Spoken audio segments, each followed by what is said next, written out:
അധ്യായം 8. അവനെ കൊല ചെയ്തത് ശൗലിന് സമ്മതമായിരുന്നു. അന്ന് യെരുശലേമിലെ സഭയ്ക്ക് ഒരു വലിയ ഉപദ്രവം നേരിട്ടു. അപ്പോസ്തലന്മാർ ഒഴികെ എല്ലാവരും യഹൂദ്യ ശമര്യ ദേശങ്ങളിൽ ചിതറിപ്പോയി. ഭക്തിയുള്ള പുരുഷന്മാർ സ്തേഫാനോസിനെ അടക്കം ചെയ്തു. അവനെക്കുറിച്ച് വലിയൊരു പ്രലാപം കഴിച്ചു. എന്നാൽ ശൗൽ വീട് തോറും ചെന്ന് പുരുഷന്മാരെയും സ്ത്രീകളെയും പിടിച്ചഴിച്ച് തടവിൽ ഏൽപ്പിച്ചുകൊണ്ട് സഭയെ മുടിച്ചു പോന്നു. ചിതറിപ്പോയർ വചനം സുവിശേഷം കൊണ്ട് അവിടെ ഇവിടെ സഞ്ചരിച്ചു. ഫിലിപ്പോസ് ശമര്യപട്ടണത്തിൽ ചെന്ന് അവരോട് ക്രിസ്തുവിനെ പ്രസംഗിച്ചു. ഫിലിപ്പോസ് ചെയ്ത അടയാളങ്ങളെ പുരുഷാരങ്ങൾ കേൾക്കുകയും കാണുകയും ചെയ്യുകയാൽ അവൻ പറയുന്നത് ഏകമനസ്സോടെ ശ്രദ്ധിച്ചുകൊണ്ടിരുന്നു. അശുദ്ധാത്മാക്കൾ ബാധിച്ച പലരിൽ നിന്നും അവ ഉറക്കെ നിലവിളിച്ചുകൊണ്ട് പുറപ്പെട്ടു. അനേകം പക്ഷവാതക്കാരും ഉടനീളം സൗഖ്യം പ്രാപിച്ചു. അങ്ങനെ ആ പട്ടണത്തിൽ വളരെ സന്തോഷമുണ്ടായി. എന്നാൽ ശീമോൻ എന്ന് പേരുള്ള ഒരു പുരുഷൻ ആ പട്ടണത്തിൽ ആഭിചാരം ചെയ്തു. താൻ മഹാനെന്ന് പറഞ്ഞ് ശമര്യജാതിയെ ഭ്രമിപ്പിച്ചു പോന്നു. ഇവൻ മഹതി എന്ന ദൈവശക്തി ആകുന്നുവെന്നും പറഞ്ഞ് ആബാലവൃദ്ധം എല്ലാവരും അവനെ ശ്രദ്ധിച്ചു വന്നു. ഇവൻ ആഭിചാരം കൊണ്ട് ഏറിയ കാലം അവരെ ഭ്രമിപ്പിക്കാലത്രേ അവർ അവനെ ശ്രദ്ധിച്ചത്. എന്നാൽ ദൈവരാജ്യത്തെയും യേശുക്രിസ്തുവിന്റെ നാമത്തെയും കുറിച്ചുള്ള സുവിശേഷം അറിയിക്കുന്ന ഫിലിപ്പോസിനെ അവർ വിശ്വസിച്ചപ്പോൾ പുരുഷന്മാരും സ്ത്രീകളും സ്നാനമേറ്റു. ശീമോൻ താനും വിശ്വസിച്ച് സ്നാനമേറ്റ് ഫിലിപ്പോസിനോട് ചേർന്ന് നിന്നു. വലിയ വീരപ്രവൃത്തികളും അടയാളങ്ങളും നടക്കുന്നത് കണ്ട് ഭ്രമിച്ചു. അനന്തരം യെരുശലേമിലുള്ള അപ്പോസ്തലന്മാർ ശമര്യർ ദൈവവചനം കൈക്കൊണ്ടുവെന്ന് കേട്ടു. പത്രോസിനെയും യോഹന്നാനെയും അവരുടെ അടുക്കൽ അയച്ചു. അവർ ചെന്ന് അവർക്ക് പരിശുദ്ധാത്മാ ലഭിക്കേണ്ടതിന് അവർക്കായി പ്രാർത്ഥിച്ചു. അന്നുവരെ അവരിൽ ആരുടെ മേലും ആത്മാവ് വന്നിരുന്നില്ല. അവർ കർത്താവ് യേശുവിന്റെ നാമത്തിൽ സ്നാനം ഏറ്റിരുന്നതേ ഉള്ളൂ. അവർ അവരുടെ മേൽ കൈവച്ചപ്പോൾ അവർക്ക് പരിശുദ്ധാത്മാ ലഭിച്ചു. അപ്പോസ്തലന്മാർ കൈവച്ചതിനാൽ പരിശുദ്ധാത്മാ ലഭിച്ചത് ശീമോൻ കണ്ടാറേ അവർക്ക് ദ്രവ്യം കൊണ്ടുവന്നു. ഞാൻ ഒരുത്തൻ്റെ മേൽ കൈവച്ചാൽ അവന് പരിശുദ്ധാത്മാ ലഭിപ്പാൻ തക്കവണ്ണം ഈ അധികാരം എനിക്കും തരണമെന്ന് പറഞ്ഞു. പത്രോസ് അവനോട്, ദൈവത്തിൻ്റെ ദാനം പണത്തിന് വാങ്ങിക്കൊള്ളാമെന്ന് നീ നിരൂപിക്കൊണ്ട് നിന്റെ പണം നിന്നോടുകൂടെ നശിച്ചു പോകട്ടെ. നിന്റെ ഹൃദയം ദൈവസന്നിധിയിൽ നേരുള്ളതല്ലായ കൊണ്ട് ഈ കാര്യത്തിൽ നിനക്ക് പങ്ക് മോഹരിയുമില്ല. നീ വഷളത്തം വിട്ട് മാനസാന്തരപ്പെട്ട് കർത്താവിനോട് പ്രാർത്ഥിക്കുക. പക്ഷെ നിന്റെ ഹൃദയത്തിലെ നിരൂപണം ക്ഷമിച്ചു കിട്ടുമായിരിക്കും. നീ കയ്പുള്ള പകയിലും അനീതിയുടെ ബന്ധനത്തിലും അകപ്പെട്ടിരിക്കുന്നു എന്ന് ഞാൻ കാണുന്നുവെന്ന് പറഞ്ഞു. അതിന് ശീമോൻ, നിങ്ങൾ പറഞ്ഞൊന്നും എനിക്ക് ഭവിക്കാതിരിപ്പാൻ കർത്താവിനോട് എനിക്ക് വേണ്ടി പ്രാർത്ഥിപ്പിനെന്ന് ഉത്തരം പറഞ്ഞു. അവർ കർത്താവിൻ്റെ വചനം സാക്ഷീകരിച്ച് പ്രസംഗിച്ച ശേഷം ശമര്യക്കാരുടെ അനേകം ഗ്രാമങ്ങളിൽ സുവിശേഷം അറിയിച്ചുകൊണ്ട് യെരുശലേമിലേക്ക് മടങ്ങിപ്പോയി. അനന്തരം കർത്താവിൻ്റെ ദൂതൻ ഫിലിപ്പോസിനോട്, നീ എഴുന്നേറ്റ് തെക്കോട്ട് യെരുശലേമിൽ നിന്ന് ഗസയ്ക്കുള്ള നിർജ്ജനമായ വഴിയിലേക്ക് പോകാമെന്ന് പറഞ്ഞു. അവൻ പുറപ്പെട്ടെന്നപ്പോൾ കന്ദക്ക എന്ന എത്യോപ്യ രാജ്ഞിയുടെ ഒരു ഷണ്ഡനും മഹാനും അവളുടെ സകല ഭണ്ഡാരത്തിനും മേൽവിചാരകനുമായ ഒരു എത്യോപ്യനെ കണ്ടു. അവൻ യെരുശലേമിൽ നമസ്കരിപ്പാൻ വന്നിട്ട് മടങ്ങിപ്പോകുകയിൽ തേരിലിരുന്ന് യെശയ്യാ പ്രവാചകന്റെ പുസ്തകം വായിക്കുകയായിരുന്നു. ആത്മാവ് ഫിലിപ്പോസിനോട്, നീ അടുത്തെന്ന് തേരിനോട് ചേർന്ന് നടക്കുക എന്ന് പറഞ്ഞു. ഫിലിപ്പോസ് ഓടിച്ചെല്ലുമ്പോൾ യെശയ്യാ പ്രവാചകന്റെ പുസ്തകം വായിക്കുന്നത് കേട്ടു. നീ വായിക്കുന്നത് ഗ്രഹിക്കുന്നുവോ എന്ന് ചോദിച്ചതിന്, ഒരുത്തൻ പൊരുൾ തിരിച്ചു തരാഞ്ഞാൽ എങ്ങനെ ഗ്രഹിക്കുമെന്ന് അവൻ പറഞ്ഞു. ഫിലിപ്പോസ് കയറി തന്നോട് കൂടി ഇരിക്കണമെന്ന് അപേക്ഷിച്ചു. തിരുവെഴുത്തിൽ അവൻ വായിച്ച ഭാഗമാവിത്. അറുക്കുവാനുള്ള ആടിനെ പോലെ അവനെ കൊണ്ടുപോയി. രോമം കത്തിരിക്കുന്നവന്റെ മുൻപാകെ മിണ്ടാതിരിക്കുന്ന കുഞ്ഞാടിനെ പോലെ അവൻ വായ് തുറക്കാതിരുന്നു. അവന്റെ താഴ്ചയിൽ അവന് ന്യായം കിട്ടാതെ പോയി.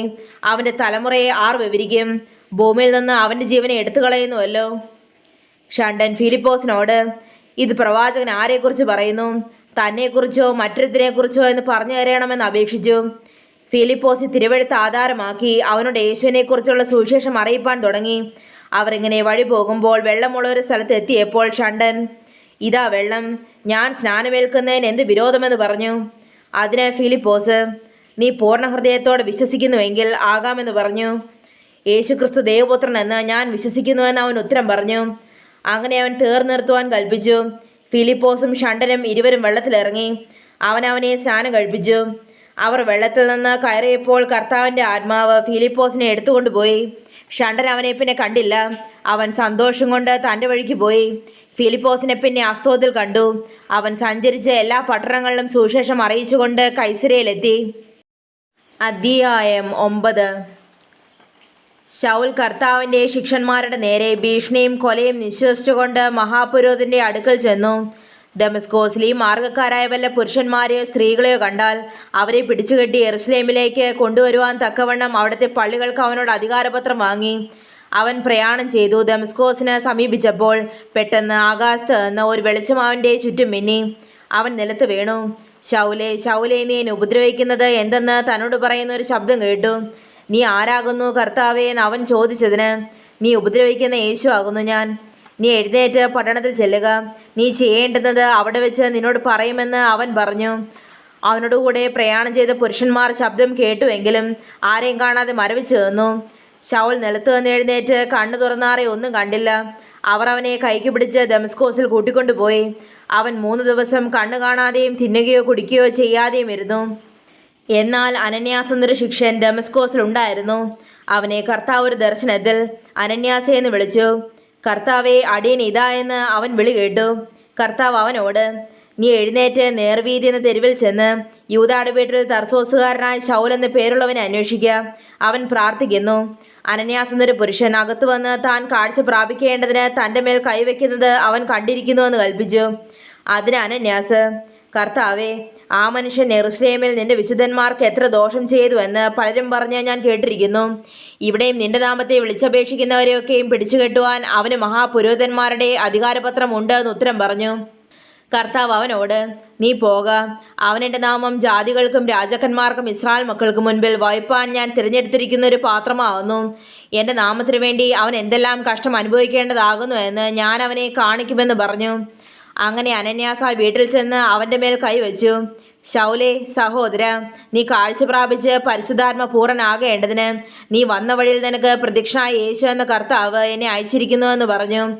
ഉടനെ അവൻ്റെ കണ്ണിൽ നിന്ന് ചെതുമ്പൽ പോലെ വീണു. കാഴ്ച ലഭിച്ച് അവൻ എഴുന്നേറ്റ് സ്നാനമേൽക്കുകയും ആഹാരം കൈക്കൊണ്ടു ബലം പ്രാപിക്കുകയും ചെയ്തു. അവൻ ദമസ്കോസിലുള്ള ശിഷ്യന്മാരുടെ കൂടെ കുറേ നാൾ പാർത്തു. യേശു തന്നെ ദൈവപുത്രനെന്ന് പള്ളികളിൽ പ്രസംഗിച്ചു. കേട്ടവർ എല്ലാവരും വിസ്മയിച്ചു. യെരൂശലേമിൽ ഈ നാമം വിളിച്ചപേക്ഷിക്കുന്നവർക്ക് നാശം ചെയ്തവൻ ഇവനല്ലയോ? ഇവിടെയുമാരെ പിടിച്ചുകെട്ടി മഹാപുരോഹിതന്മാരുടെ അടുക്കൽ കൊണ്ടുപോകുവാനല്ലോ വന്നതെന്ന് പറഞ്ഞു. ശൗലോ മേൽക്കുമേൽ ശക്തി പ്രാപിച്ചു. യേശു തന്നെ ക്രിസ്തു എന്ന് തെളിയിച്ചു. ദമസ്കോസിൽ പാർക്കുന്ന യഹൂദന്മാരെ മിണ്ടാതാക്കി. കുറേ നാൾ കഴിഞ്ഞപ്പോൾ യഹൂദന്മാർ അവനെ കൊല്ലുവാൻ ആലോചിച്ചു. ശൗൽ അവരുടെ കൂട്ടുകെട്ടറിഞ്ഞു. അവനെ കൊല്ലുവാൻ അവർ രാവും പകലും നഗരഗോപുരങ്ങളിൽ കാവൽ വെച്ചു. എന്നാൽ അവൻ്റെ ശിഷ്യന്മാർ രാത്രിയിൽ അവനെ ഒരു കുട്ടയിലാക്കി മതിൽ വഴിയെ ഇറക്കി വിട്ടു. അവൻ യെരൂശലേമിൽ എത്തിയാറെ ശിഷ്യന്മാരോട് ചേരുവാൻ ശ്രമിച്ചു. എന്നാൽ അവനൊരു ശിഷ്യനെന്ന് വിശ്വസിക്കാതെ എല്ലാവരും അവനെ പേടിച്ചു. ബർന്നബാസോ അവനെ കൂട്ടി അപ്പോസ്തലന്മാരുടെ അടുക്കൽ കൊണ്ടുവന്നു. അവൻ വഴിയിൽ വെച്ച് കർത്താവിനെ കണ്ടതും കർത്താവ് അവനോട് സംസാരിച്ചതും ദമസ്കോസിൽ അവൻ യേശുവിൻ്റെ നാമത്തിൽ പ്രാഗൽഭ്യത്തോടെ പ്രസംഗിച്ചതുമെല്ലാം അവരോട് വിവരിച്ചു പറഞ്ഞു. പിന്നെ അവൻ യെരൂശലേമിൽ അവരുമായി പെരുമാറുകയും കർത്താവിൻ്റെ നാമത്തിൽ പ്രാഗൽഭ്യത്തോടെ പ്രസംഗിക്കുകയും ചെയ്തു പോന്നു. യവനഭാഷക്കാരായ യഹൂദന്മാരോടും അവൻ സംഭാഷിച്ച് തർക്കിച്ചു. അവരും അവനെ കൊല്ലുവാൻ വട്ടം കൂട്ടി. സഹോദരന്മാർ അതറിഞ്ഞ് അവനെ കൈസരയിലേക്ക് കൂട്ടിക്കൊണ്ടുപോയി അവിടെ നിന്ന് തർസോസിലേക്ക് അയച്ചു. അങ്ങനെ യഹൂദ്യ, ഗലീല, ശമരിയ എന്നീ ദേശങ്ങളിലൊക്കെയും സഭയ്ക്ക് സമാധാനമുണ്ടായി. അത് ആത്മീക വർധന പ്രാപിച്ചും കർത്താവിനോടുള്ള ഭക്തിയിലും പരിശുദ്ധാത്മാവിൻ്റെ പ്രബോധനയിലും നടന്നും പെരുകിക്കൊണ്ടിരുന്നു. പത്രോസ് എല്ലായിടവും സഞ്ചരിക്കുകയിൽ ലുദ്ദയിൽ പാർക്കുന്ന വിശുദ്ധന്മാരടുക്കലും ചെന്നു. അവിടെ പക്ഷവാതം പിടിച്ച് 8 സംവത്സരമായ കിടപ്പിലായിരുന്ന ഐനിയാസ് എന്ന പേരുള്ള ഒരു മനുഷ്യനെ കണ്ടു. പത്രോസ് അവനോട്, ഐനിയാസേ, യേശുക്രിസ്തുവിനെ സൗഖ്യമാക്കുന്നു, എഴുന്നേറ്റ് താനായി തന്നെ കിടക്ക വിരിച്ചുകൊള്ളുക എന്ന് പറഞ്ഞു. ഉടനെ അവൻ എഴുന്നേറ്റു. ലുദ്ദയിലും ശാരോനിലും പാർക്കുന്നവരെല്ലാവരും അവനെ കണ്ട് കർത്താവിലേക്ക് തിരിഞ്ഞു. യോപ്പയിൽ പേടമാനെന്നർത്ഥമുള്ള തബീത എന്ന പേരുള്ള ഒരു ശിക്ഷയുണ്ടായിരുന്നു. അവൾ വളരെ സൽപ്രവർത്തികളും ധർമ്മങ്ങളും ചെയ്തു പോന്നവളായിരുന്നു. ആ കാലത്ത് അവൾ ദീനം പിടിച്ച് മരിച്ചു. അവർ അവളെ കുളിപ്പിച്ചൊരു മാളിക മുറിയിൽ കിടത്തി. ലുദ്ദ യോപ്പയ്ക്ക് സമീപമാകിയാൽ പത്രോസ് അവിടെ ഉണ്ടെന്ന് ശിഷ്യന്മാർ കേട്ടു. നീ താമസിയാതെ ഞങ്ങളുടെ അടുക്കലോളം വരണമെന്ന് അപേക്ഷിപ്പാൻ 2 ആളെ അവൻ്റെ അടുക്കൽ അയച്ചു. പത്രോസ് എഴുന്നേറ്റ് അവരുടെ കൂടെ ചെന്നു. എത്തിയപ്പോൾ അവർ അവനെ മാളിക മുറിയിൽ കൊണ്ടുപോയി. അവിടെ വിധവമാരെല്ലാവരും കരഞ്ഞുകൊണ്ടും തബീത തങ്ങളോട് കൂടെയുള്ളപ്പോൾ ഉണ്ടാക്കിയ കുപ്പായങ്ങളും ഉടുപ്പുകളും കാണിച്ചുകൊണ്ടും അവൻ്റെ ചുറ്റും നിന്നു. പത്രോസ് അവരെയൊക്കെയും പുറത്തിറക്കി മുട്ടുകുത്തി പ്രാർത്ഥിച്ചു. ശവത്തിൻ്റെ നേരെ തിരിഞ്ഞു. തബീതായെ, എഴുന്നേൽക്ക എന്ന് പറഞ്ഞു. അവൾ കണ്ണു തുറന്നു പത്രോസിനെ കണ്ട് എഴുന്നേറ്റിരുന്നു. അവൻ കൈ കൊടുത്ത് അവളെ എഴുന്നേൽപ്പിച്ചു. വിശുദ്ധന്മാരെയും വിധവമാരെയും വിളിച്ച് അവളെ ജീവനുള്ളവളായി അവരുടെ മുൻപിൽ നിർത്തി. ഇത് യോപ്പയിലെങ്ങും പ്രസിദ്ധമായി. പലരും കർത്താവിൽ വിശ്വസിച്ചു. പിന്നെ അവൻ തോൽക്കൊലനായ ശീമോൻ എന്നൊരുത്തനോട് കൂടെ വളരെ നാൾ യോപ്പയിൽ പാർത്തു. അധ്യായം 10. കൈസരയിൽ ഇത്താലിക എന്ന പട്ടാളത്തിൽ കൊർന്നേലിയോസ് എന്ന പേരുള്ള ഒരു ശതാധിപൻ ഉണ്ടായിരുന്നു. അവൻ ഭക്തനും തൻ്റെ സകല ഗൃഹത്തോടും കൂടെ ദൈവത്തെ ഭയപ്പെടുന്നവനുമായി ജനത്തിന് വളരെ ധർമ്മം കൊടുത്തും എപ്പോഴും ദൈവത്തോട് പ്രാർത്ഥിച്ചും പോന്നു. അവൻ പകൽ ഏകദേശം 9 മണി നേരത്ത് ഒരു ദർശനത്തിൽ ഒരു ദേവദൂതൻ തൻ്റെ അടുക്കൽ അകത്തു വരുന്നത് സ്പഷ്ടമായി കണ്ടു. കൊർന്നേലിയോസേ എന്ന് തന്നോട് പറയുന്നതും കേട്ടു. അവൻ അവനെ ഉറ്റുനോക്കി ഭയപരവശനായി. എന്താകുന്നു കർത്താവേ എന്ന് ചോദിച്ചു. അവൻ അവനോട്, നിന്റെ പ്രാർത്ഥനയും ധർമ്മവും ദൈവത്തിന് മുൻപിൽ എത്തിയിരിക്കുന്നു. ഇപ്പോൾ യോപ്പയിലേക്ക് ആളെ അയച്ച് പത്രോസ് എന്ന് മറുപേരുള്ള ശീമോനെ വരുത്തുക. അവൻ തോൽക്കൊലനായ ശീമോൻ എന്നൊരുവനോടുകൂടെ പാർക്കുന്നു. അവൻ്റെ വീട് കടൽപ്പുറത്താകുന്നു എന്ന് പറഞ്ഞു. അവനോട് സംസാരിച്ച ദൂതൻ പോയ ശേഷം അവൻ തൻ്റെ വേലക്കാരിൽ 2 പേരെയും തൻ്റെ അടുക്കൽ അകമ്പടി നിൽക്കുന്നവരിൽ ദൈവഭക്തനായ ഒരു പടയാളിയും വിളിച്ചു സകലവും വിവരിച്ചു പറഞ്ഞു. യോപ്പയിലേക്ക് അയച്ചു. പിറ്റന്നാൾ അവർ യാത്ര ചെയ്ത് പട്ടണത്തോട് സമീപിക്കുമ്പോൾ പത്രോസ് 6 മണി നേരത്ത് പ്രാർത്ഥിപ്പാൻ വെൺമാടത്തിൽ കയറി. അവൻ വളരെ വിശന്നിട്ട് ഭക്ഷിപ്പാൻ ആഗ്രഹിച്ചു. അവർ ഒരുക്കുമ്പോഴേക്ക് അവനൊരു വിവശത വന്നു. ആകാശം തുറന്നിരിക്കുന്നതും വലിയൊരു തുപ്പട്ടി പോലെ 4 കോണും കെട്ടിയിട്ട് ഭൂമിയിലേക്ക് ഇറക്കി വിട്ടൊരു പാത്രം വരുന്നതും അവൻ കണ്ടു. അതിൽ ഭൂമിയിലെ സകലവിധ നാൽക്കാലിയും ഇഴജാതിയും ആകാശത്തിലെ പറവയും ഉണ്ടായിരുന്നു. പത്രോസേ, എഴുന്നേറ്റ് അർത്ത് തിന്നുക എന്ന ഒരു ശബ്ദമുണ്ടായി. അതിന് പത്രോസ്, ഒരിക്കലും പാടില്ല കർത്താവേ, മലിനമോ അശുദ്ധമോ ആയതൊന്നും ഞാനൊരു നാളും തിന്നിട്ടില്ലല്ലോ. ആ ശബ്ദം 2-ാം പ്രാവശ്യം അവനോട്, ദൈവം ശുദ്ധീകരിച്ചത് നീ മലിനമെന്ന് വിചാരിക്കരുത് എന്ന് പറഞ്ഞു. ഇങ്ങനെ 3 പ്രാവശ്യം ഉണ്ടായി. ഉടനെ പാത്രം തിരികെ ആകാശത്തിലേക്ക് വലിച്ചെടുത്തു. ഈ കണ്ട ദർശനം എന്തായിരിക്കുമെന്ന് പത്രോസ് ഉള്ളിൽ ചഞ്ചലിച്ചുകൊണ്ടിരിക്കുമ്പോൾ കൊർന്നേലിയോസ് അയച്ച പുരുഷന്മാർ ശീമോന്റെ വീട് ചോദിച്ചുകൊണ്ട് പടിവാതിൽക്കൽ നിന്നു. പത്രോസ് എന്ന മറുപേരുള്ള ശീമോൻ ഇവിടെ പാർക്കുന്നുണ്ടോ എന്ന് വിളിച്ചു ചോദിച്ചു. പത്രോസ് ദർശനത്തെക്കുറിച്ച് ചിന്തിച്ചുകൊണ്ടിരിക്കുമ്പോൾ ആത്മാവ് അവനോട്, 3 പുരുഷന്മാർ നിന്നെ അന്വേഷിക്കുന്നു. നീ എഴുന്നേറ്റ് ഇറങ്ങി ചെല്ലുക. ഞാൻ അവരെ അയച്ചതാകൊണ്ട് ഒന്നും സംശയിക്കാതെ അവരോടുകൂടെ പോക എന്ന് പറഞ്ഞു. പത്രോസ് ആ പുരുഷന്മാരുടെ അടുക്കൽ ഇറങ്ങിച്ചെന്നു. നിങ്ങൾ അന്വേഷിക്കുന്നവൻ ഞാൻ തന്നെ. നിങ്ങൾ വന്ന സംഗതി എന്തെന്ന് ചോദിച്ചു. അതിനവർ, നീതിമാനും ദൈവഭക്തനും യഹൂദന്മാരുടെ സകല ജാതിയാലും നല്ല സാക്ഷ്യം കൊണ്ടവനുമായ കൊർന്നേലിയോസ് എന്ന ശതാധിപന് നിന്നെ വീട്ടിൽ വരുത്തി നിന്റെ പ്രസംഗം കേൾക്കണമെന്ന് ഒരു വിശുദ്ധ ദൂതനാൽ അരുളപ്പാടുണ്ടായിരിക്കുന്നുവെന്ന് പറഞ്ഞു. അവനവരെ അകത്ത് വിളിച്ച് പാർപ്പിച്ചു. പിറ്റന്നാൾ എഴുന്നേറ്റ് അവരോടുകൂടെ പുറപ്പെട്ടു. യോപ്പയിലെ സഹോദരന്മാർ ചിലരും അവനോടുകൂടെ പോയി. പിറ്റന്നാൾ കൈസരയിലെത്തി. അവിടെ കൊർന്നേലിയോസ് ചാർച്ചക്കാരെയും അടുത്ത സ്നേഹിതന്മാരെയും കൂട്ടിവരുത്തി അവർക്കായി കാത്തിരുന്നു. പത്രോസ് അകത്ത് കയറിയപ്പോൾ കൊർന്നേലിയോസ് എതിരേറ്റ് അവൻ്റെ കാൽക്കൽ വീണ് നമസ്കരിച്ചു. പത്രോസോ, എഴുന്നേൽക്ക, ഞാനും ഒരു മനുഷ്യനത്രയെന്ന് പറഞ്ഞ് അവനെ എഴുന്നേൽപ്പിച്ചു. അവനോട് സംഭാഷണം കൊണ്ട് അകത്ത് ചെന്നു. അനേകർ വന്നുകൂടിയിരിക്കുന്നത് കണ്ട് അവനോട്, അന്യജാതിക്കാരനടുക്കൽ ചെല്ലുന്നതും അവനുമായി പെരുമാറ്റം ചെയ്യുന്നതും യഹൂദന് നിഷിദ്ധമെന്ന് നിങ്ങൾ അറിയുന്നുവല്ലോ. എങ്കിലും ഒരു മനുഷ്യനെ മല്ലനോ അശുദ്ധനോ എന്ന് പറയരുതെന്ന് ദൈവം എനിക്ക് കാണിച്ചു തന്നിരിക്കുന്നു. അതുകൊണ്ടാകുന്നു നിങ്ങൾ അയച്ചപ്പോൾ ഞാൻ എതിർ പറയാതെ വന്നത്. എന്നാൽ എന്നെ വിളിപ്പിച്ച സംഗതി എന്ത് എന്ന് അറിഞ്ഞാൽ കൊള്ളാമെന്ന് പറഞ്ഞു. അതിന് കൊർന്നേലിയോസ്, 4-ാം നാൾ ഈ നേരത്ത് ഞാൻ വീട്ടിൽ 9-ാം മണി നേരത്തെ പ്രാർത്ഥന കഴിച്ചുകൊണ്ടിരിക്കുമ്പോൾ ശുഭ്രവസ്ത്രം ധരിച്ച ഒരു പുരുഷൻ എൻ്റെ മുൻപിൽ നിന്നു. കൊർന്നേലിയോസേ, ദൈവം നിന്റെ പ്രാർത്ഥന കേട്ടു, നിന്റെ ധർമ്മം ഓർത്തിരിക്കുന്നു. യോപ്പയിലേക്ക് ആളെ അയച്ച് പത്രോസ് എന്ന മറുപേരുള്ള ശീമോനെ വിളിപ്പിക്കുക. അവൻ കടൽപ്പുറത്ത് തോൽക്കൊലനായ ശീമോന്റെ വീട്ടിൽ പാർക്കുന്നുവെന്ന് പറഞ്ഞു. ക്ഷണത്തിൽ ഞാൻ നിന്റെ അടുക്കൽ ആളെ അയച്ചു. നീ വന്നത് ഉപകാരം. കർത്താവ് നിന്നോട് കൽപ്പിച്ചതൊക്കെയും കേൾപ്പാൻ ഞങ്ങളെല്ലാവരും ഇവിടെ ദൈവത്തിന് മുൻപാകെ കൂടിയിരിക്കുന്നുവെന്ന് പറഞ്ഞു. അപ്പോൾ പത്രോസ് വായ തുറന്ന് പറഞ്ഞു തുടങ്ങിയത്, ദൈവത്തിന് മുഖപക്ഷമില്ല എന്നും ഏത് ജാതിയിലും അവനെ ഭയപ്പെട്ട് നീതി പ്രവർത്തിക്കുന്നവനെ അവൻ അംഗീകരിക്കുന്നുവെന്നും ഞാനിപ്പോൾ യഥാർത്ഥമായി ഗ്രഹിക്കുന്നു. അവൻ എല്ലാവരുടെയും കർത്താവായ യേശുക്രിസ്തു മൂലം സമാധാനം സുവിശേഷിച്ചുകൊണ്ട് ഇസ്രായേൽ മക്കൾക്ക് അയച്ച വചനം. യോഹന്നാൻ പ്രസംഗിച്ച സ്നാനത്തിൻ്റെ ശേഷം ഗലീലയിൽ തുടങ്ങി യഹൂദയിലൊക്കെയും ഉണ്ടായ വർത്തമാനം. നസ്രാന യേശുവിനെ ദൈവം പരിശുദ്ധാത്മാവിനാലും ശക്തിയാലും അഭിഷേകം ചെയ്തതും ദൈവം അവനോടുകൂടെ ഇരുന്നതുകൊണ്ട് അവൻ നന്മ ചെയ്തും പിശാച് ബാധിച്ചവരെയൊക്കെയും സൗഖ്യമാക്കിയും കൊണ്ട് സഞ്ചരിച്ചതുമായ വിവരം തന്നെ നിങ്ങൾ അറിയുന്നുവല്ലോ. യഹൂദദേശത്തിലും യെരൂശലേമിലും അവൻ ചെയ്ത സകലത്തിനും ഞങ്ങൾ സാക്ഷികളാകുന്നു. അവനെ അവർ മരത്തിന്മേൽ തൂക്കിക്കൊന്നു. ദൈവം അവനെ 3-ാം നാൾ ഉയർത്തെഴുന്നേൽപ്പിച്ചു. സകല ജനത്തിനുമല്ല, ദൈവം മുൻപ് കൂട്ടി നിയമിച്ച സാക്ഷികളായി അവൻ മരിച്ചവരിൽ നിന്ന് ഉയർത്തെഴുന്നേറ്റ ശേഷം അവനോടുകൂടെ തിന്നുകുടിച്ചവരായി ഞങ്ങൾക്ക് തന്നെ പ്രദക്ഷിണാക്കി തന്നു.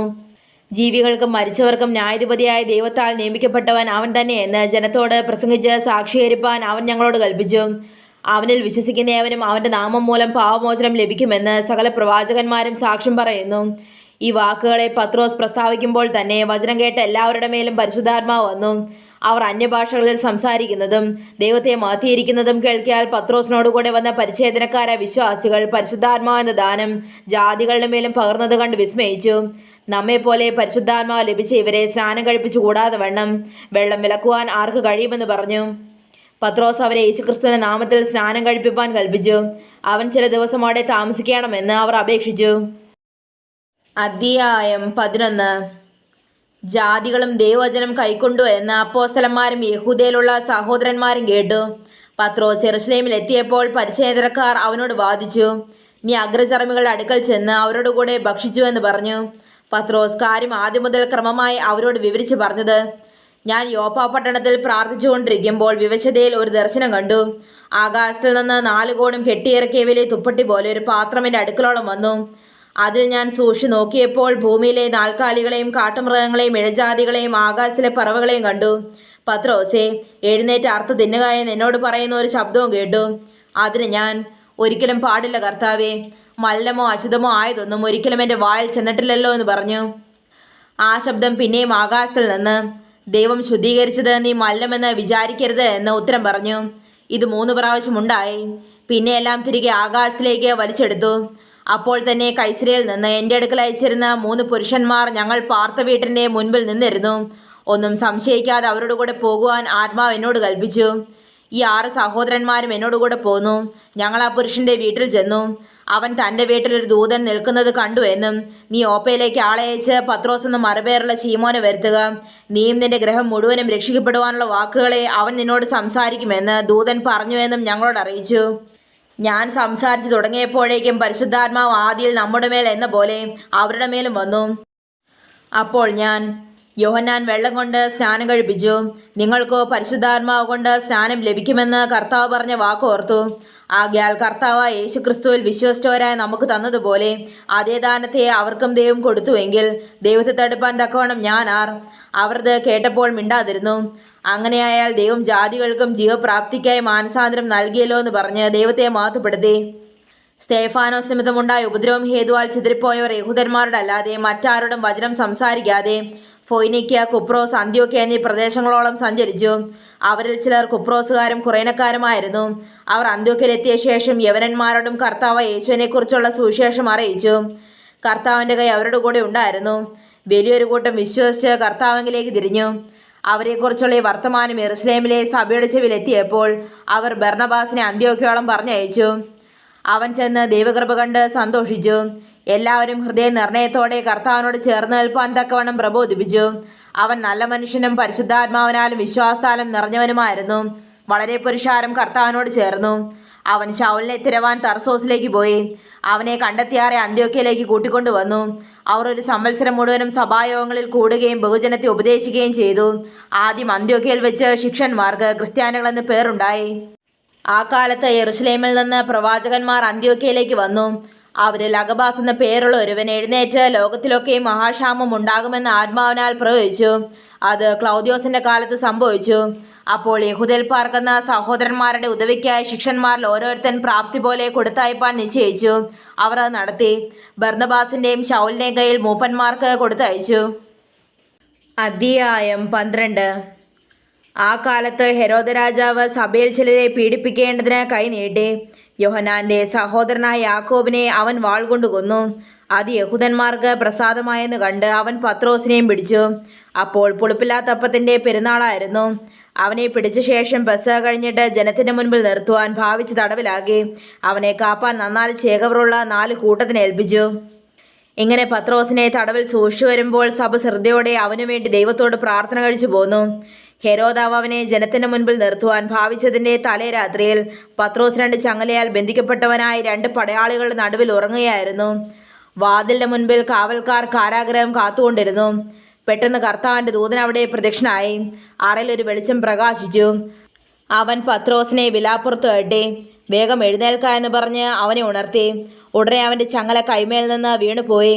ദൂതൻ അവനോട് അരകെട്ടി ചെരുപ്പിട്ട് മുറുക്കുക എന്ന് പറഞ്ഞു. അവൻ അങ്ങനെ ചെയ്തു. നിന്റെ വസ്ത്രം പുതച്ച് എൻ്റെ പിന്നാലെ വരിക എന്ന് പറഞ്ഞു. അവൻ പിന്നാലെ ചെന്നു. ദൂതൻ മുഖാന്തരം സംഭവിച്ചത് വാസ്തവമെന്നറിയാതെ താനൊരു ദർശനം കാണുന്നു എന്ന് നിരൂപിച്ചു. അവർ ഒന്നാം കാവലും രണ്ടാമത്തേതും കടന്നു പട്ടണത്തിൽ ചെല്ലുന്ന ഇരുമ്പുവാതിൽക്കലെത്തി. അതവർക്ക് സ്വതവേ തുറന്നു. അവർ പുറത്തിറങ്ങി ഒരു തെരുവ് കടന്നു. ഉടനെ ദൂതൻ അവനെ വിട്ടുപോയി. പത്രോസിന് സുബോധം വന്നിട്ട് കർത്താവ് തൻ്റെ ദൂതനെ അയച്ചു. ഹെരോദാവിൻ്റെ കയ്യിൽ നിന്നും യഹൂദ ജനത്തിൻ്റെ സകല പ്രദേശയിൽ നിന്നും എന്നെ വിടുവിച്ചുവെന്ന് ഞാനിപ്പോൾ വാസ്തവമായി അറിയുന്നുവെന്ന് അവൻ പറഞ്ഞു. ഇങ്ങനെ ഗ്രഹിച്ച ശേഷം അവൻ മർക്കോസ് എന്ന മറുപേരുള്ള യോഹന്നാൻ്റെ അമ്മ മറിയയുടെ വീട്ടിൽ ചെന്നു. അവിടെ അനേകർ ഒരുമിച്ച് കൂടി പ്രാർത്ഥിച്ചുകൊണ്ടിരുന്നു. അവൻ പടിപ്പുരവാതിൽക്കൽ മുട്ടിയാറെ രോദ എന്നൊരു ബാല്യക്കാരത്തി വിളികേൾപ്പാൻ അടുത്തു വന്നു. പത്രോസിൻ്റെ ശബ്ദം തിരിച്ചറിഞ്ഞു. സന്തോഷത്താൽ പടിവാതിൽ തുറക്കാതെ അകത്തേക്ക് ഓടി. പത്രോസ് പടിപ്പുരയ്ക്കൽ നിൽക്കുന്നുവെന്ന് അറിയിച്ചു. അവർ അവളോട്, നിനക്ക് ഭ്രാന്തുണ്ട് എന്ന് പറഞ്ഞു. അവളോ, അല്ല, ഉള്ളത് തന്നെ എന്ന് ഉറപ്പിച്ചു പറയുമ്പോൾ, അവൻ്റെ ദൂതനാകുന്നുവെന്ന് അവർ പറഞ്ഞു. പത്രോസ് മുട്ടിക്കൊണ്ടിരുന്നു. അവർ തുറന്നപ്പോൾ അവനെ കണ്ട് വിസ്മയിച്ചു. അവർ മിണ്ടാതിരിപ്പാൻ അവൻ ആംഗ്യം കാട്ടി. കർത്താവ് തന്നെ തടവിൽ നിന്ന് പുറപ്പെടുവിച്ച് വിവരം പറഞ്ഞു കേൾപ്പിച്ചു. ഇത് യാക്കോബിനോടും ശേഷം സഹോദരന്മാരോടും അറിയിപ്പിനെന്ന് പറഞ്ഞു. പിന്നെ അവൻ പുറപ്പെട്ട് വേറൊരു സ്ഥലത്തേക്ക് പോയി. നേരം വെളുത്തപ്പോൾ പത്രോസ് എവിടെ പോയി എന്ന് പടയാളികൾക്ക് അല്പമല്ലാത്ത പരിഭ്രമം ഉണ്ടായി. ഹെരോദാവ് അവനെ അന്വേഷിച്ചിട്ട് കാണാകിയാൽ കാവൽക്കാരെ വിസ്തരിച്ച് അവരെ കൊല്ലുവാൻ കൽപ്പിച്ചു. പിന്നെ അവൻ യഹൂദ വിട്ട് കൈസരയിലേക്ക് പോയി അവിടെ പാർത്തു. അവൻ സോര്യരുടെയും സീദോനരുടെയും നേരെ ക്രുദ്ധിച്ചിരിക്കുമ്പോൾ രാജാവിൻ്റെ ദേശത്ത് നിന്ന് തങ്ങളുടെ ദേശത്തിന് ആഹാരം കിട്ടിവരികയാൽ അവർ ഏകമനസ്സോടെ അവൻ്റെ അടുക്കൽ ചെന്ന് രാജാവിൻ്റെ പള്ളിയറക്കാരനായ ബ്ലസ്തോസിനെ വസ്താക്കി സന്ധിക്കാൻ അപേക്ഷിച്ചു. നിശ്ചിത ദിവസത്തിൽ ഹെരോദാവ് രാജവസ്ത്രം ധരിച്ചു ഭദ്രാസനത്തിലിരുന്ന് അവരോട് പ്രസംഗം കഴിച്ചു. ഇത് മനുഷ്യന്റെ ശബ്ദമല്ല, ഒരു ദേവന്റെ ശബ്ദം അത്രയെന്ന് ജനം ആർത്തു. അവൻ ദൈവത്തിന് മഹത്വം കൊടുക്കാകിയാൽ കർത്താവിൻ്റെ ദൂതനുടനെ അവനെ അടിച്ചു. അവൻ ക്രമിക്കിരയായി പ്രാണനെ വിട്ടു. എന്നാൽ ദൈവവചനം മേൽക്കുമേൽ പരന്നുകൊണ്ടിരുന്നു. ബർന്നബാസും ശൗലും ശുശ്രൂഷ നിവർത്തിച്ച ശേഷം മർക്കോസ് എന്ന മറുപേരുള്ള യോഹന്നാനെ കൂട്ടിക്കൊണ്ട് യെരുശലേം വിട്ട് മടങ്ങിപ്പോന്നു. അധ്യായം 13. അന്ത്യോക്യയിലെ സഭയിൽ ബർന്നബാസ്, നീഗർ എന്ന പേരുള്ള ശീമോൻ, കുറേനക്കാരനായ ലൂക്യോസ്, ഇടപ്രഭുവായ ഹെരോദാവോട് കൂടെ വളർന്ന മനായൻ, ശൗൽ എന്നീ പ്രവാചകന്മാരും ഉപദേഷ്ടാക്കന്മാരും ഉണ്ടായിരുന്നു. അവർ കർത്താവിനെ ആരാധിച്ചും ഉപവസിച്ചും കൊണ്ടിരിക്കുമ്പോൾ ഞാൻ ബർന്നബാസിനെയും ശൗലിനെയും വിളിച്ചിരിക്കുന്ന വേലയ്ക്കായിട്ട് അവരെ എനിക്ക് വേർതിരിപ്പിനെന്ന് പരിശുദ്ധാത്മാവ് പറഞ്ഞു. അങ്ങനെ അവർ ഉപവസിച്ച് പ്രാർത്ഥിച്ച് അവരുടെ മേൽ കൈവച്ച് അവരെ പറഞ്ഞയച്ചു. പരിശുദ്ധാത്മാവ് അവരെ പറഞ്ഞയച്ചിട്ട് അവർ സെലൂക്കയിലേക്ക് ചെന്നു. അവിടെ നിന്ന് കപ്പൽ കയറി കുപ്രോസ് ദ്വീപിലേക്ക് പോയി. സലമീസിൽ ചെന്നു യഹൂദന്മാരുടെ പള്ളിയിൽ ദൈവവചനം അറിയിച്ചു. യോഹന്നാൻ അവർക്ക് ഭൃത്യനായിട്ടുണ്ടായിരുന്നു. അവർ ദ്വീപിൽ കൂടി പാഫോസ് വരെ ചെന്നപ്പോൾ ബെറേശു എന്ന പേരുള്ള യഹൂദനായ കള്ളപ്രവാചകനായൊരു വിദ്വാനെ കണ്ടു. അവൻ ബുദ്ധിമാനായ സെർഗ്യോസ് പൗലോസ് എന്ന ദേശാധിപതിയോടു കൂടെ ആയിരുന്നു. അവൻ ബർന്നബാസിനെയും ശൗലിനെയും വരുത്തി ദൈവവചനം കേൾപ്പാൻ ആഗ്രഹിച്ചു. എന്നാൽ എലീമാസ് എന്ന വിദ്വാൻ, ഇതാകുന്നു അവൻ്റെ പേരിൻ്റെ അർത്ഥം, അവരോട് എതിർത്ത് നിന്നു ദേശാധിപതിയുടെ വിശ്വാസം തടുത്തു കളവാൻ ശ്രമിച്ചു. അപ്പോൾ പൗലോസ് എന്ന പേരുള്ള ശൗൽ പരിശുദ്ധാത്മ പൂർണ്ണനായി അവനെ ഉറ്റുനോക്കി. ഹേ സകല കപടവും സകല ദൂർത്തും നിറഞ്ഞവനെ, പിശാചിൻ്റെ മകനെ, സർവ്വനീതിയുടെയും ശത്രുവേ, കർത്താവിൻ്റെ നേർവഴികളെ മറച്ചു കളയുന്നത് നീ മതിയാക്കുകയില്ലയോ? ഇപ്പോൾ കർത്താവിൻ്റെ കൈ നിന്റെ മേൽ വീഴും. നീ ഒരു സമയത്തേക്ക് സൂര്യനെ കാണാതെ കുരുടനായിരിക്കുമെന്ന് പറഞ്ഞു. ഉടനെ ഒരു തിമിരവും ഇരുട്ടുമാൻ്റെ മേൽ വീണു. കൈപിടിച്ച് നടത്തുന്നവരെ തിരഞ്ഞുകൊണ്ട് അവൻ തപ്പി നടന്നു. ഈ ഉണ്ടായത് ദേശാധിപതി കണ്ടിട്ട് കർത്താവിൻ്റെ ഉപദേശത്തിൽ വിസ്മയിച്ച് വിശ്വസിച്ചു. പൗലോസും കൂടെയുള്ളവരും പാഫോസിൽ നിന്ന് കപ്പൽ നീക്കി പംഫുല്യ ദേശത്തിലെ പെർഗയ്ക്ക് ചെന്നു. അവിടെ വെച്ച് യോഹന്നാൻ അവരെ വിട്ടുപിരിഞ്ഞു യെരുശലേമിലേക്ക് മടങ്ങിപ്പോയി. അവർ പെർഗയിൽ നിന്ന് പുറപ്പെട്ടു പിസ്ദ്യ ദേശത്തിലെ അന്ത്യോക്യയിലെത്തി. ശബത്ത് നാളിൽ പള്ളിയിൽ ചെന്നിരുന്നു. ന്യായപ്രമാണവും പ്രവാചകങ്ങളും വായിച്ചു തീർന്നപ്പോൾ പള്ളി പ്രമാണികൾ അവരുടെ അടുക്കൽ ആളെ അയച്ചു. സഹോദരന്മാരെ, നിങ്ങൾക്ക് ജനത്തോട് പ്രബോധനം വല്ലതുമുണ്ടെങ്കിൽ പറവീനെന്ന് പറയിച്ചു. പൗലോസ് എഴുന്നേറ്റ് ആംഗ്യം കാട്ടി പറഞ്ഞത്, ഇസ്രായേൽ പുരുഷന്മാരും ദൈവഭക്തന്മാരുമായുള്ളവരെ കേൾപ്പൻ. ഇസ്രായേൽ ജനത്തിന്റെ ദൈവം നമ്മുടെ പിതാക്കന്മാരെ തിരഞ്ഞെടുത്തു. മിസ്രൈം ദേശത്തിലെ പ്രവാസകാലത്ത് ജനത്തെ വർദ്ധിപ്പിച്ചു. ഭുജവീര്യം കൊണ്ട് അവിടെ നിന്ന് പുറപ്പെടുവിച്ചു. മരുഭൂമിയിൽ 40 സംവത്സര കാലത്തോളം അവരുടെ സ്വഭാവം സഹിച്ചു. കനാൻ ദേശത്തിലെ 7 ജാതികൾ ഒടുക്കി അവരുടെ ദേശമാർക്ക് അവകാശമായി വിഭാഗിച്ചു കൊടുത്തു. അങ്ങനെ ഏകദേശം 450 സംവത്സരം കഴിഞ്ഞു. അതിൻ്റെ ശേഷം അവൻ അവർക്ക് ശമൂവേൽ പ്രവാചകൻ വരെ ന്യായാധിപതിമാരെ കൊടുത്തു. അനന്തരം അവർ ഒരു രാജാവിനെ ചോദിച്ചു. ദേവമാർക്ക് ബെന്യാമിൻ ഗോത്രക്കാരനായ കീശിൻ്റെ മകൻ ശൗലിനെ 40 ആണ്ടേക്ക് കൊടുത്തു. അവനെ നീക്കിയിട്ട് ദാവീദിനെ അവർക്ക് രാജാവായി വാഴിച്ചു. ഞാൻ ഇശായുടെ മകനായ ദാവീദിനെ എനിക്ക് ബോധിച്ച പുരുഷനായി കണ്ടു. അവനെൻ്റെ ഹിതമെല്ലാം ചെയ്യുമെന്ന് അവനെക്കുറിച്ച് സാക്ഷ്യം പറഞ്ഞു. അവൻ്റെ സന്തതിയിൽ നിന്ന് ദൈവം വാഗ്ദത്തം ചെയ്തതുപോലെ ഇസ്രായേലിനെ യേശു എന്ന രക്ഷിതാവിനെ കൊടുത്തു. അവന്റെ വരവിന് മുൻപേ യോഹന്നാൻ ഇസ്രായേൽ ജനത്തിനൊക്കെ മാനസാന്തരത്തിന് സ്നാനം പ്രസംഗിച്ചു. യോഹന്നാൻ ജീവകാലം തികവാറായപ്പോൾ, നിങ്ങൾ എന്നെ ആരെന്ന് നിരൂപിക്കുന്നു? ഞാൻ മിശിഹായല്ല, അവനെൻ്റെ പിന്നാലെ വരുന്നു, അവൻ്റെ കാലിൽ ചെരുപ്പ് അഴിപ്പാൻ ഞാൻ യോഗ്യനല്ല എന്ന് പറഞ്ഞു. സഹോദരന്മാരെ, അബ്രാഹാം വംശത്തിലെ മക്കളും അവരോട് ചേർന്ന ദൈവഭക്തന്മാരുമായുള്ളവരെ, നമുക്കാകുന്നു ഈ രക്ഷാവചനം അയച്ചിരിക്കുന്നത്. യെരുശലേം നിവാസികളും അവരുടെ പ്രമാണികളും അവനെയോ ശബത്തുതോറും വായിച്ചു വരുന്ന പ്രവാചകന്മാരുടെ വചനങ്ങളെയോ തിരിച്ചറിയാതെ അവനെ ശിക്ഷയ്ക്ക് വിധിക്കാൽ അവയ്ക്ക് നിവൃത്തി വരുത്തേ. മരണത്തിനൊരു ഹേതുവും കാണാഞ്ഞിട്ടും അവനെ കൊല്ലണമെന്ന് അവർ പീലാത്തോസിനോട് അപേക്ഷിച്ചു. അവനെക്കുറിച്ച് എഴുതിയിരിക്കുന്നതൊക്കെയും തികച്ച ശേഷം അവർ അവനെ മരത്തിൽ നിന്ന് ഇറക്കി ഒരു കല്ലറയിൽ വെച്ചു. ദൈവമോ അവനെ മരിച്ചവരിൽ നിന്ന് ഉയർത്തെഴുന്നേൽപ്പിച്ചു. അവൻ തന്നോടുകൂടെ ഗലീലിൽ നിന്ന് യെരുശലേമിലേക്ക് വന്നവർക്ക് ഏറിയ ദിവസം പ്രത്യക്ഷനായി. അവർ ഇപ്പോൾ ജനത്തിന്റെ മുൻപാകെ അവന്റെ സാക്ഷികളാകുന്നു. ദൈവം പിതാക്കന്മാരോട് ചെയ്ത വാഗ്ദത്തം യേശുവിനെ ഉയർത്തെഴുന്നേൽപ്പിച്ചതിനാൽ മക്കൾക്ക് നിവർത്തിച്ചിരിക്കുന്നു എന്ന് ഞങ്ങൾ നിങ്ങളോട് സുവിശേഷിക്കുന്നു. നീ എൻ്റെ പുത്രൻ, ഇന്ന് ഞാൻ നിന്നെ ജനിപ്പിച്ചു എന്ന് 2-ാം സങ്കീർത്തനത്തിൽ എഴുതിയിരിക്കുന്നുവല്ലോ. ഇനി ദ്രവത്വത്തിലേക്ക് തിരിയാതെ വണ്ണം അവനവനെ മരിച്ചവരിൽ നിന്ന് എഴുന്നേൽപ്പിച്ചതിനെക്കുറിച്ച് അവൻ, ദാവീദിന്റെ സ്ഥിരമായുള്ള വിശുദ്ധകൃപകളെ ഞാൻ നിങ്ങൾക്ക് നൽകുമെന്ന് പറഞ്ഞിരിക്കുന്നു. മറ്റൊരു സങ്കീർത്തനത്തിലും, നിന്റെ പരിശുദ്ധനെ ദ്രവത്വം കാണുവാൻ നീ വിട്ടുകൊടുക്കുകയില്ല എന്ന് പറയുന്നു. ദാവീദ് തൻ്റെ തലമുറയിൽ ദൈവത്തിൻ്റെ ആലോചനയ്ക്ക് ശുശ്രൂഷ ചെയ്ത ശേഷം നിദ്ര പ്രാപിച്ച് തൻ്റെ പിതാക്കന്മാരോട് ചേർന്ന് ദ്രവത്വം കണ്ടു. ദൈവം ഉയർത്തെഴുന്നേൽപ്പിച്ചവനോ ദ്രവത്വം കണ്ടില്ല. ആകയാൽ സഹോദരന്മാരെ, ഇവൻ മൂലം നിങ്ങളോട് പാപമോചനം അറിയിക്കുന്നുവെന്നും മോശയുടെ ന്യായപ്രമാണത്താൽ നിങ്ങൾക്ക് നീതീകരണം വരുവാൻ കഴിയാത്ത സകലത്തിൽ നിന്നും വിശ്വസിക്കുന്ന ഏവനും ഇവനാൽ നീതീകരിക്കപ്പെടുന്നുവെന്നും നിങ്ങൾ അറിഞ്ഞുകൊള്ളുവൻ. ആകയാൽ ഹേ നിന്നക്കാരെ നോക്കുവൻ, ആശ്ചര്യപ്പെട്ട് നശിച്ചു പോകുവൻ. നിങ്ങളുടെ കാലത്ത് ഞാനൊരു പ്രവൃത്തി ചെയ്യുന്നു, നിങ്ങളോട് വിവരിച്ചാൽ നിങ്ങൾ വിശ്വസിക്കാത്ത പ്രവൃത്തി തന്നെ എന്ന് പ്രവാചക പുസ്തകങ്ങൾ അരുളി ചെയ്തിരിക്കുന്നത് നിങ്ങൾക്ക് ഭവിക്കാതിരിപ്പാൻ സൂക്ഷിച്ചുകൊള്ളുവൻ. അവർ പള്ളി വിട്ടുപോകുമ്പോൾ പിറ്റേ ശബ്ബത്തിൽ ഈ വചനം തങ്ങളോട് പറയണമെന്ന് അവർ അപേക്ഷിച്ചു.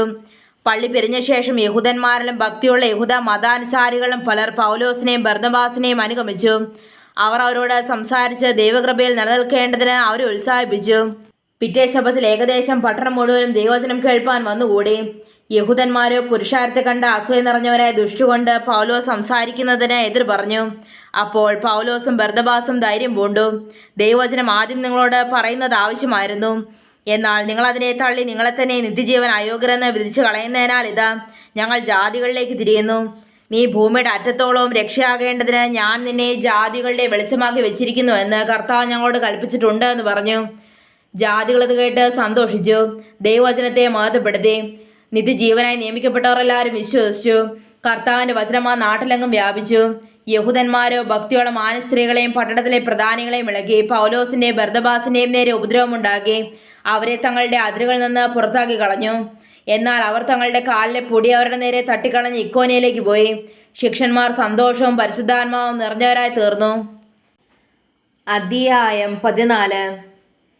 ഇക്കോനിയയിൽ അവർ ഒരുമിച്ച് യഹൂദന്മാരുടെ പള്ളിയിൽ ചെന്നു. യഹൂദന്മാരിലും യവനന്മാരിലും വലിയൊരു പുരുഷാരം വിശ്വസിപ്പാൻ തക്കവണ്ണം സംസാരിച്ചു.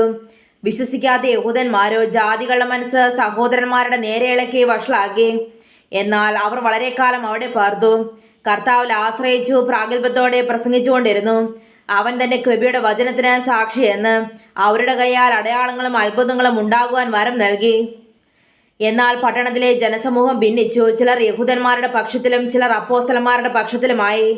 അവരെ അവമാനിപ്പാനും കല്ലെറിവാനും ജാതികളും യഹൂദന്മാരും അവിടുത്തെ പ്രമാണികളോടുകൂടി ഒരു അക്രമം ഭാവിച്ചപ്പോൾ അവർ ഗ്രഹിച്ചു. ലുസ്ത്ര, ദെർബ, ലുക്കവോനെ പട്ടണങ്ങളിലേക്കും ചുറ്റുമുള്ള ദേശത്തിലേക്കും ഓടിപ്പോയി അവിടെ സുവിശേഷം അറിയിച്ചു പോന്നു. ലുസ്ത്രയിൽ അമ്മയുടെ ഗർഭം മുതൽ മുടന്തനായി ഒരിക്കലും നടന്നിട്ടില്ലാതെയും കാലിന് ശക്തിയില്ലാതെയുമുള്ള ഒരു പുരുഷൻ ഇരുന്നിരുന്നു. അവൻ പൗലോസ് സംസാരിക്കുന്നത് കേട്ടു. അവനെ ഉറ്റുനോക്കി. സൗഖ്യം പ്രാപിപ്പാൻ അവന് വിശ്വാസമുണ്ടെന്ന് കണ്ടിട്ട്, നീ എഴുന്നേറ്റ് കാലൂന്നി നിവർന്നു നിൽക്കാൻ ഉറക്കെ പറഞ്ഞു. അവൻ കുതിച്ച് എഴുന്നേറ്റ് നടന്നു. പൗലോസ് ചെയ്തത് പുരുഷാരം കണ്ടിട്ട്, ദേവന്മാർ മനുഷ്യരൂപത്തിൽ നമ്മുടെ അടുക്കൽ ഇറങ്ങി വന്നിരിക്കുന്നു എന്ന് ലുക്കവോനെ ഭാഷയിൽ നിലവിളിച്ചു പറഞ്ഞു. ബർന്നബാസിനെ ഇന്ദ്രൻ എന്നും പൗലോസ് മുഖ്യപ്രസംഗിയാകിയാൽ അവന് ബുധനെന്നും പേർ വിളിച്ചു. പട്ടണത്തിന് മുൻപിലുള്ള ഇന്ദ്രക്ഷേത്രത്തിലെ പുരോഹിതൻ കാളകളെയും പൂമാലകളെയും ഗോപുരത്തങ്ങൾ കൊണ്ടുവന്നു പുരുഷാരത്തോടുകൂടെ യാഗം കഴിപ്പാൻ ഭാവിച്ചു. ഇത് അപ്പോസ്തലന്മാരായ ബർന്നബാസും പൗലോസും കേട്ടിട്ട് വസ്ത്രം കീറിക്കൊണ്ട് പുരുഷാരത്തിന്റെ ഇടയിലേക്ക് ഓടിച്ചെന്ന് നിലവിളിച്ചു പറഞ്ഞത്, പുരുഷന്മാരെ, നിങ്ങൾ ഈ ചെയ്യുന്ന എന്ത്? ഞങ്ങൾ നിങ്ങളോട് സമസ്വഭാവമുള്ള മനുഷ്യർ അത്രേ. നിങ്ങൾ ഈ വ്യർത്ഥ കാര്യങ്ങളെ വിട്ടു ആകാശവും ഭൂമിയും സമുദ്രവും അവയിലുള്ള സകലവും ഉണ്ടാക്കി ജീവനുള്ള ദൈവത്തിങ്കിലേക്ക് തിരിയണമെന്നുള്ള സുവിശേഷം ഞങ്ങൾ നിങ്ങളോട് അറിയിക്കുന്നു. കഴിഞ്ഞ കാലങ്ങളിൽ അവൻ സകല ജാതികളെയും സ്വന്തം വഴികൾ നടപ്പാൻ സമ്മതിച്ചു. എങ്കിലും ആ നന്മ ചെയ്യുകയും ആകാശത്ത് നിന്ന് മഴയും ഫലപുഷ്ടിയുള്ള കാലങ്ങളും നിങ്ങൾക്ക് തരികയും ആഹാരവും സന്തോഷവും നൽകി നിങ്ങളെ തൃപ്തരാക്കുകയും ചെയ്തു പോന്നതിനാൽ തന്നെക്കുറിച്ച് സാക്ഷ്യം തരാതിരുന്നിട്ടില്ല. അവരിങ്ങനെ പറഞ്ഞ് തങ്ങൾക്ക് യാഗം കഴിക്കാതെ വണ്ണം പുരുഷാരത്തെ പ്രയാസത്തോടെ തടുത്തു. എന്നാൽ അന്ത്യോക്യയിൽ നിന്നും ഇക്കോനിയിൽ നിന്നും യഹൂദന്മാർ വന്നുകൂടി പുരുഷാരത്തെ വസ്താക്കി പൗലോസിനെ കല്ലെറിഞ്ഞു. അവൻ മരിച്ചുവെന്ന് വിചാരിച്ചിട്ട് അവനെ പട്ടണത്തിന് പുറത്തേക്ക് ഇഴച്ചു കളഞ്ഞു. എന്നാൽ ശിഷ്യന്മാർ അവനെ ചുറ്റി നിൽക്കുകയിൽ അവൻ എഴുന്നേറ്റ് പട്ടണത്തിൽ ചെന്നു. പിറ്റന്നാൾ ബർന്നബാസിനോടുകൂടെ ദെർബയ്ക്ക് പോയി. ആ പട്ടണത്തിലും സുവിശേഷം അറിയിച്ചു. പലരെയും ശിഷ്യന്മാരാക്കിയ ശേഷം അവർ ലുസ്ത്ര, ഇക്കോന്യ, അന്ത്യോക്യ എന്ന പട്ടണങ്ങളിലേക്ക് മടങ്ങിച്ചെന്നു. വിശ്വാസത്തിൽ നിലനിൽക്കണമെന്നും നാം അനേകം കഷ്ടങ്ങളിൽ കൂടി ദൈവരാജ്യത്തിൽ കടക്കേണ്ടതാകുന്നുവെന്നും പ്രബോധിപ്പിച്ചു. ശിഷ്യന്മാരുടെ മനസ്സ് ഉറപ്പിച്ചു പോന്നു. അവർ സഭതോർമാർക്ക് മൂപ്പന്മാരെ നിയമിക്കുകയും ഉപവസിച്ചും പ്രാർത്ഥിച്ചും കൊണ്ട് തങ്ങൾ വിശ്വസിച്ച കർത്താവെങ്കിൽ അവരെ ബലമേൽപ്പിക്കുകയും ചെയ്തു. അവർ പിസ്തയിൽ കൂടി കടന്നു പംഫുലിലെത്തി. പെർഗയിൽ വചനം പ്രസംഗിച്ച ശേഷം അത്തലിലേക്ക് പോയി. അവിടെ നിന്ന് കപ്പൽ കയറി അന്ത്യോക്യയിലേക്ക് പോയി. തങ്ങൾ നിവർത്തിച്ച വേലയ്ക്കായി ദൈവകൃപയിൽ അവരെ ഭരമേൽപ്പിച്ചയച്ചത് അവിടെ നിന്നായിരുന്നുവല്ലോ. അവിടെ എത്തിയ ശേഷം സഭയെ ഒരുമിച്ച് കൂട്ടി. ദൈവം തങ്ങളോട് കൂടി ഇരുന്ന് ചെയ്തൊക്കെയും ജാതികൾക്ക് വിശ്വാസത്തിന്റെ വാതിൽ തുറന്നുകൊടുത്തതും അറിയിച്ചു. പിന്നെ അവൻ ശിഷ്യന്മാരുടെ കൂടെ കുറെ കാലം അവിടെ പാർത്തു.